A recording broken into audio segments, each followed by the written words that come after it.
En el video anterior, donde expliqué el was y el were, pudiste aprender que con este verbo puedes hacer oraciones como la siguiente.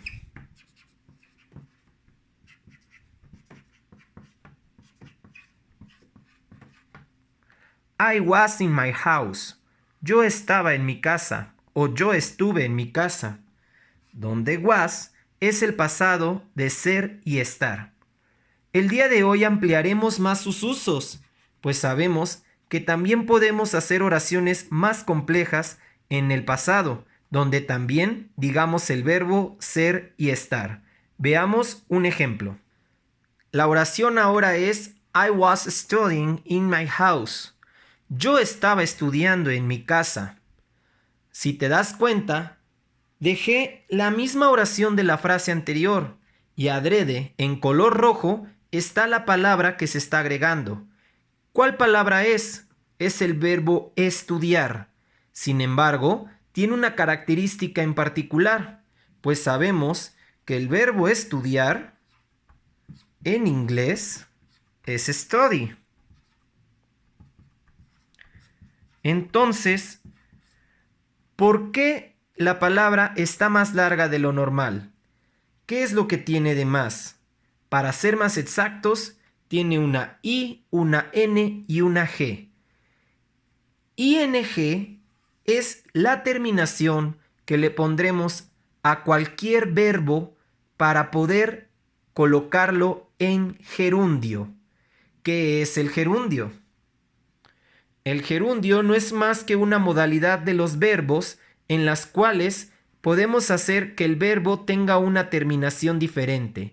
Y para ser más exactos, es para que un verbo, en el caso de nuestro idioma, termine en ando o termine en yendo.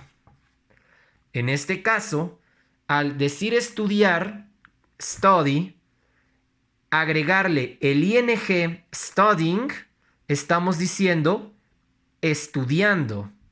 Por lo tanto, la oración así sí puede decir, yo estaba estudiando en mi casa.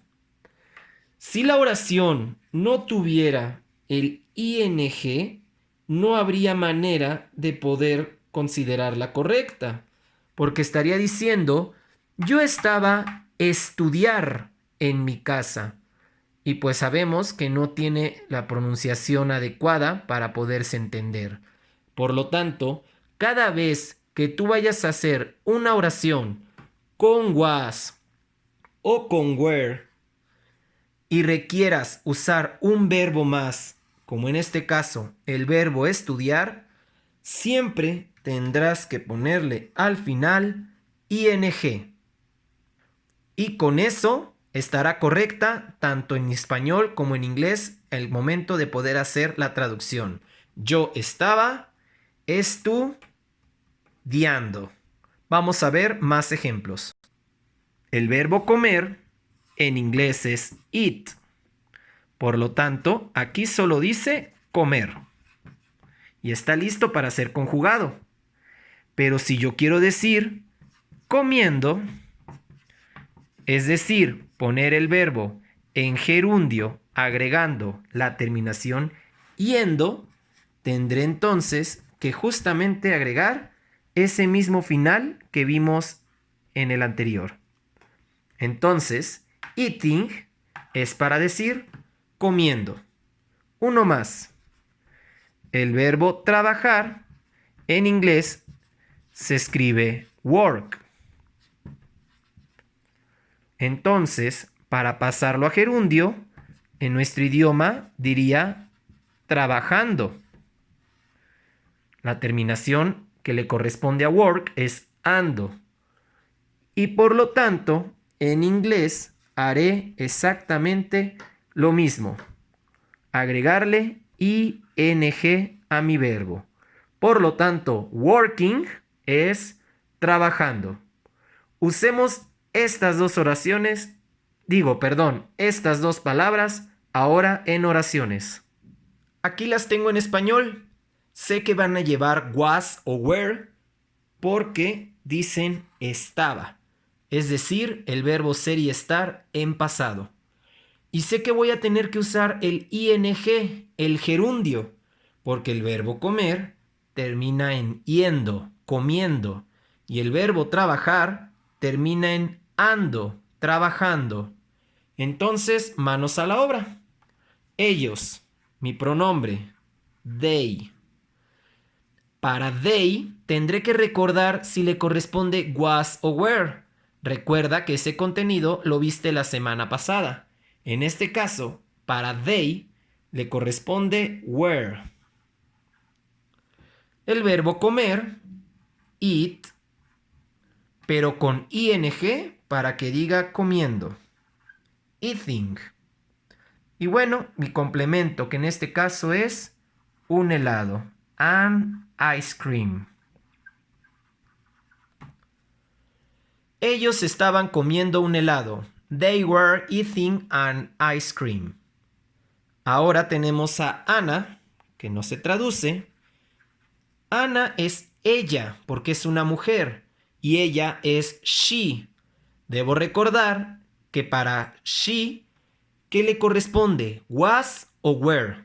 En este caso, she lleva was. El verbo trabajar, work, pero sé que debo agregarle ing porque está en gerundio. Working. Y bueno, tengo de complemento en la tarde. In the evening. Ana estaba trabajando en la tarde. Anna was working in the evening. Con esto entonces podemos llegar a una conclusión. Cuando deba hacer oraciones que lleven was y were más un verbo en pasado, la estructura siempre será la misma. Primero, el pronombre o sujeto. Dependiendo qué pronombre haya usado, después escribiré was o were. Seguido del verbo que siempre le vamos a anexar ing. Por último, sigue el complemento.